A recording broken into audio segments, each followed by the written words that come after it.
ఎదుటి గంగిరెద్దును ఆడించమని కోరాడు. బ్రహ్మాది దేవతలు రసరమ్యంగా వాద్యాలను వాయిస్తూ ఉండగా జగన్నాటక సూత్రధారి అయిన హరి చిత్ర విచిత్రంగా గంగిరెద్దును ఆడించాడు. గజాసురుడు పరమానంద భరితుడై తమకేం కావాలని కోరుకోండి ఇస్తాను అన్నాడు. అంతటి శ్రీహరి గజాసురుణ్ణి సమీపించి, ఇది శివుని వాహనమైన నంది, ఆయనకు కనుగొనడానికి వచ్చింది, శివుణ్ణి అప్పగించు అన్నాడు. ఆ మాటలు గజాసురుడు నివ్వెరపోయాడు. వచ్చినవాడు రాక్షసాంతకుడై శ్రీహరి అని తెలుసుకున్నాడు. తనకు మరణం నిశ్చయం అనుకున్నాడు. తన గర్భంలో ఉన్న పరమేశ్వరుని ఉద్దేశించి, స్వామి, నా శిరస్సును త్రిలోక పూర్వజంగా చేసి నా చర్మాన్ని నువ్వు ధరించు అని ప్రార్థించాడు. తన ఉదరంలో ఉన్న శివుణ్ణి తీసుకుని వచ్చునని అంగీకరించాడు, తెలియజేశాడు. అంత శ్రీహరి నందిని ప్రేరేపించగా నంది తన కొమ్ములతో గజాసురుని ఉదరాన్ని చీల్చాడు. బ్రహ్మాది దేవతలు వీడ్కోలు చెప్పి శ్రీహరి కంఠంపై వెళ్ళగా శివుడు నందిపై ఎక్కి కైలాసానికి వెళ్ళిపోయాడు. పండగలప్పుడు గంగిరెద్దుల వాళ్ళు మన ఇళ్ళకి వస్తారు కదా సంక్రాంతి సమయంలో, అని శ్రీహరి గంగిరెద్దు రూపంలో అవతరించి గజాసురుడిని, వినాయకుడు తన గజాసురుడు కుక్షిలో ఉండేటటువంటి శివుణ్ణి బయటికి తీశాడు. కాబట్టి ఆ గంగిరెద్దుడిని మనం విష్ణు అవతారంగా కొలిచి మనం వాళ్ళ ఇంటికి వచ్చినప్పుడు డబ్బులు అడుగుతూ ఉంటారు కదా పండగలప్పుడు, అది ఇస్తూ ఉంటాం. చూసారా ఎవరైనా? ఒక ఆవు మీద రెడ్ క్లాత్ వేసి పూలదండ వేసి డమరకం మోగిస్తూ ఒక అతను తీసుకుని వస్తాడు కదా, ఇందుకోసమే అన్నమాట. అర్థమైందా? వినాయకుడికి ఉద్భవం కైలాసంలో. ఇప్పుడు వినాయకుడు ఎలా పుట్టాడో కదా మీ అందరికీ తెలిసిన కథే వినండి. కైలాసంలో పార్వతీ భక్త రాకను గురించి విని సంతోషించింది. స్వాగతం చెప్పేందుకు స్నానాలంకార ప్రయత్నంలో తన కై ఉంచిన నలుగు పిండితో ఒక ప్రతిమని చేసింది. అది చూడముచ్చటైన బాలుడిగా రూపుదిద్దింది. దానికి ప్రాణం పోయాలనిపించింది. తన తండ్రి ద్వారా పొందిన మంత్రంతో ఆ ప్రతిమకు ప్రాణ ప్రతిష్ఠ చేసింది. ఆ దివ్య సుందరిని వాకిట్లో ఉంచింది. ఎవరిని లోనికి రానివ్వకూడదని చెప్పి లోనికి వెళ్ళింది. గణేష్ మహారాజ్ కి, గణేష్ మహారాజ్ కి, గణేష్ మహారాజ్ కి. కాసేపటికి పరమశివుడు వచ్చాడు. వాకిట్లో ఉన్న బాలుడు ఆయన లోపలికి రానివ్వకుండా అడ్డుకున్నాడు. తన ఇంట్లో తనకే అవరోధమా అని శివుడు కోపంతో రగిలిపోయి ఆ బాలుడి శిరస్సు ఛేదించి లోపలికి వెళ్ళాడు. జరిగింది తెలుసుకుని పార్వతి దుఃఖించింది. శివుడు కూడా చింతించాడు. వెంటనే తన వద్దనున్న గజాసురుని శిరస్సును ఆ బాలుడు ముండానికి అతికించి ఆ శిరస్సును శాశ్వతత్వాన్ని, త్రిలోక పూజ్యతను కలిగించాడు.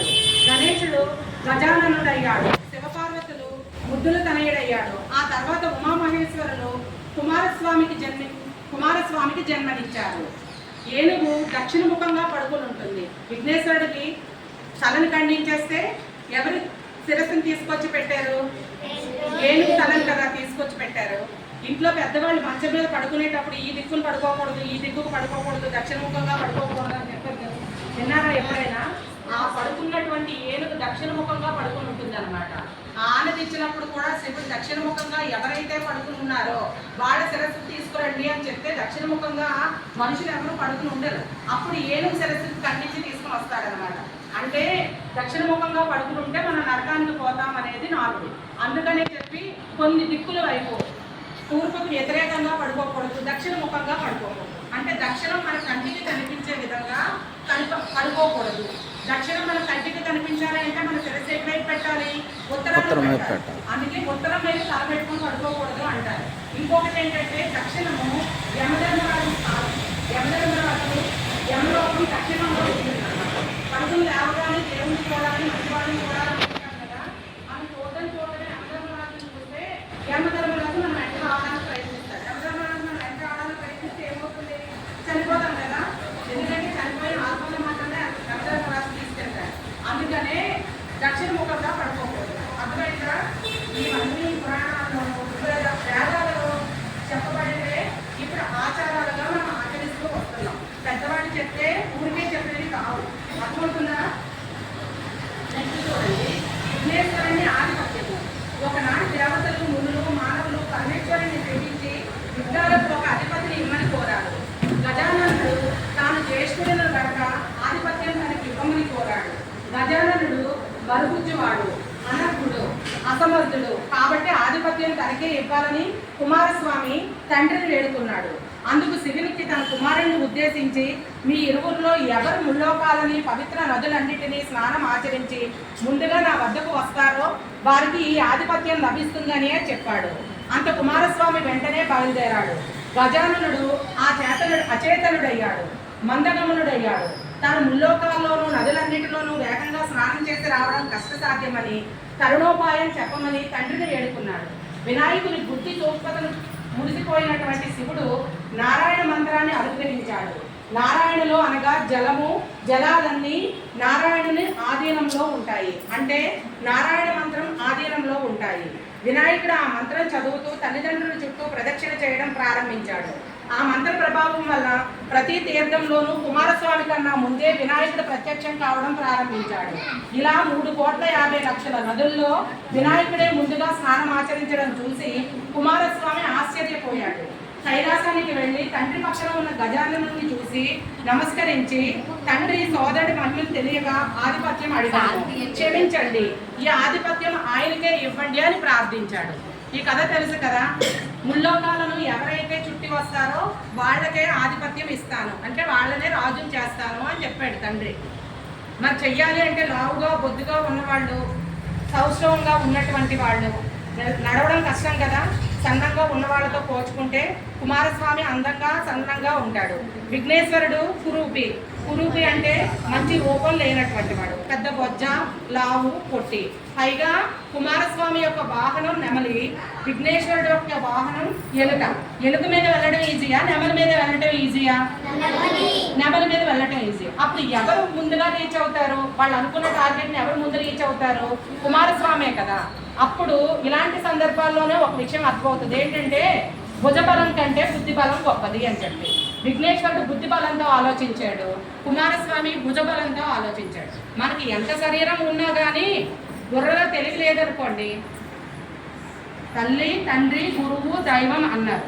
అంటే దైవాన్ని కూడా తల్లిని, తండ్రిని, గురువుని పూజించిన తర్వాతే మనం పూజిస్తాం. ఉదయాన్నే దేవుడికి దండం పెట్టొచ్చి బయట పనులు చెయ్యం. మనం తల్లిని, తండ్రిని చూసి వాళ్ళకి నమస్కరించి అప్పుడు మిగతా వాళ్ళకి గౌరవిస్తాం. అదే పద్ధతి కూడా. ఎందుకంటే తల్లి, తండ్రి గురువు కంటే భగవంతుడి కంటే గొప్పవాడు. గురువు భగవంతుడి కంటే గొప్పవాడు.